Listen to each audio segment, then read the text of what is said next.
Business law का एक important वाला क्वेश्चन है सेल्स ऑफ गुड्स के बारे में,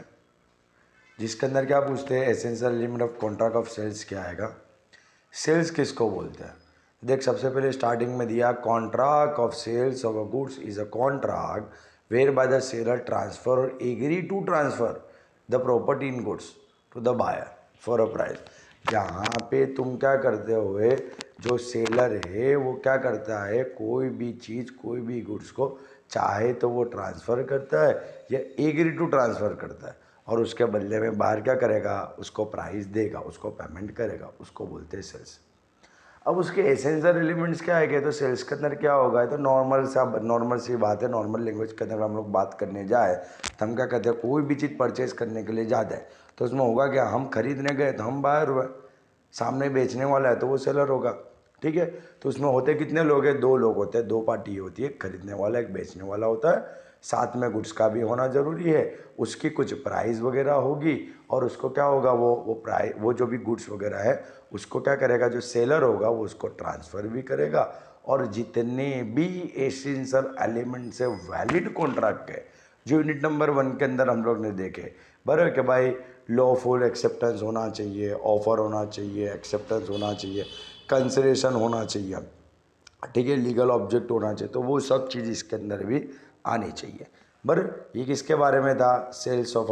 गुड्स के बारे में था, बर contract of sales of goods के बारे में। अच्छा, और एक क्वेश्चन तेरे को पूछ सकते हैं कि अलग अलग तरीके के कौन से गुड्स होते हैं, तो 3 तरीके के गुड्स होते हैं। सबसे पहले बात कर लेते हैं एग्जिस्टिंग गुड्स। एग्जिस्टिंग गुड्स मतलब कि ऐसे वाले गुड्स जो सेलर के पास अभी अवेलेबल है और सेलर क्या करेगा, उसको सेल करेगा। They are those good which are on and purchased by the seller at the time of a sale. बेचने के टाइम पे उसके पास जो भी माल सामान पड़ा हुआ है जो वो बेचना चाहता है, जिसका पजेशन देना चाहता है, उसको बोलेंगे एग्जिस्टिंग गुड्स। जिसके अंदर आता है स्पेसिफिक गुड्स। स्पेसिफिक गुड्स किसको बोलेंगे, जो बाहर क्या हो कि भाई बाहर आइडेंटिफाई करे कि मेरे को ये वाले टाइप का ही गुड्स चाहिए,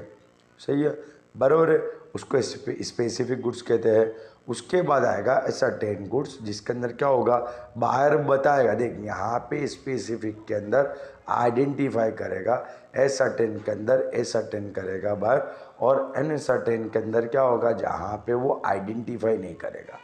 बराबर है, तो उसको क्या बोलते हैं, अनसर्टेन गुड्स बोलते हैं। फ्यूचर गुड्स, फ्यूचर गुड्स मतलब कि ऐसे वाले गुड्स जो गुड्स अभी सेलर के पास अवेलेबल नहीं है, जिसका पोजीशन वो अभी नहीं दे सकता बट इन फ्यूचर में देगा, सही है। न कंटीजेंट गुड्स, कंटीजेंट गुड्स मतलब क्या, ऐसे वाले गुड्स अगर वो क्या करते हो, किसी कंडीशन के ऊपर वो डिपेंड करते हैं कि अगर ऐसा होगा तो मिलेगा, ऐसा होगा तो नहीं मिलेगा, विच मे और मे नॉट हैपन। ठीक है, उसके साथ साथ शॉर्ट क्वेश्चन के अंदर एक क्वेश्चन आ सकता है कि भाई सेल्स और एग्रीमेंट टू सेल्स के बीच का डिफरेंस क्या आएगा। तो देखिए सीधी सिंपल सी लैंग्वेज के अंदर तुम्हारे को समझा दूँ ना, तो सेल का मतलब होता है अभी माल सामान अगर वो दे देता है, उसका पोजीशन अभी ट्रांसफ़र कर देता है तो वो हो गया सेल्स। बट वो इन फ्यूचर में करेगा तो वो क्या हो जाएगा, एग्रीमेंट टू सेल हो जाएगा। देख क्या दिया है, a contract of sale of goods is a contract whereby the seller transfer और agree to transfer the property in goods to the buyer for a price. ये तो हम लोग ने आगे डेफिनेशन वही देखी थी, वही थी। अब देख उसके अंदर वो लोग बता रहे हैं कॉन्ट्रैक्ट ऑफ सेल्स, तो कॉन्ट्रैक्ट ऑफ सेल्स के अंदर क्या आएगा, द सेलर ट्रांसफर और agree to transfer property in goods to the buyer for a price. Now when the owners of goods immediately transfer, मतलब अभी की अभी उसकी मालिक की अगर हमारे को वो दे देता है तो वो क्या हो जाता है, वो हो जाता है sale. But when the seller just agree to transfer the owners of goods it is only an agreement to sell. क्या बोला हुआ है कि भाई उसने अभी नहीं ट्रांसफर करा, पोजीशन अभी नहीं दिया, बट इन फ्यूचर में देगा, तो वो क्या हो जाता है, एग्रीमेंट टू सेल हो जाता है। सपोज एग्जांपल के तौर पे कोई शॉप के ऊपर तुम गए, तुमने क्या करा, कोई चीज़ परचेज की, उसने ऑन द स्पॉट तेरे को माल सामान दे दिया, तो वो क्या हो गया, सेल हो गया। बट उसने ऐसा बोला कि आज अवेलेबल नहीं है, कल आके लेके जाना, या कल मैं ला के दूंगा या बना के रखूँगा, तो वो सब क्या हो जाता है, वो सब हो जाता है एग्रीमेंट टू सेल। उसके डिफरेंसेस वगैरह है कि भाई property of transfer of property, तो भाई जो भी सेल होगा वहाँ पे क्या हो जाएगा, इमीडिएटली होगा, जबकि यहाँ पे कैसा होगा, इमीडिएटली नहीं होगा, फ्यूचर के अंदर होगा। नेचर ऑफ कॉन्ट्रैक्ट, तो इसका कॉन्ट्रैक्ट कैसा होगा, एग्जीक्यूटेड होगा, लास्ट में ईडी लगेगा, और इसका कैसा होगा, एग्जीक्यूटरी होगा। अब एग्जीक्यूटेड क्या है, एग्जीक्यूटरी क्या है, वो उसके बारे में हम लोग डिटेल में यूनिट नंबर 1 में पढ़ चुके हैं। फिर क्या बोला हुआ है, रिस्क ऑफ लॉस। एक सीधी सिंपल सी बात है, जब सेल के अंदर हमने माल सामान बायर को दे दिया हैगा, खरीदने वाले को हमने माल सामान दे दिया है, अगर अब कुछ भी नुकसान होगा तो सब नुकसान की रिस्पॉन्सिबिलिटी इसकी रहेगी ना, क्योंकि माल सामान तो उसने ले लिया है ना। बट यहाँ पे एग्रीमेंट टू सेल के अंदर ये जो भी माल सामान है वो अभी भी सेलर के पास है, तो इसकी रिस्पॉन्सिबिलिटी किसकी रहेगी, सेलर की रहेगी। सपोज एग्जांपल के तौर पे कोई बंदा आता है, अपने कपड़े की शॉप है, वो आता है, वो हमारे को बोलता है कि भाई उसको ये वाला शर्ट पसंद है, ठीक है, अब उसकी साइज़ का निकलता है तो हम उसको दे देते हैं, वो लेके चला जाता है, तो वो हो गया सेल। बराबर। अब सपोज समझ ले कि उसको वो शर्ट नहीं आता है और क्या होता है, बड़े वाला पड़ता है या छोटे वाला पड़ता है, हम उसको क्या बोलते हैं, भाई सेम शर्ट हम तेरे को कल ला के दे देंगे, तो वो हो गया क्या, एग्रीमेंट टू सेल, सही है, फ्यूचर में देंगे। अब भाई सपोज समझ ले सेल्स वाला जो है, मतलब कस्टमर अपने पास से शर्ट लेके चला गया, अब रास्ते में उससे क्या हुआ, थैली भाई रास्ते में कहाँ पे गिर गई, तो लॉस किसका, डेफिनेटली बायर का। अच्छा सेम सिचुएशन, ये कस्टमर को हमने बोला था भाई कल आके तू शर्ट लेके चला जाना, बराबर है, अब हुआ ऐसा कि हम शर्ट वगैरह लेके आए और हमारे से क्या हुआ, रास्ते के अंदर गुम हो गया,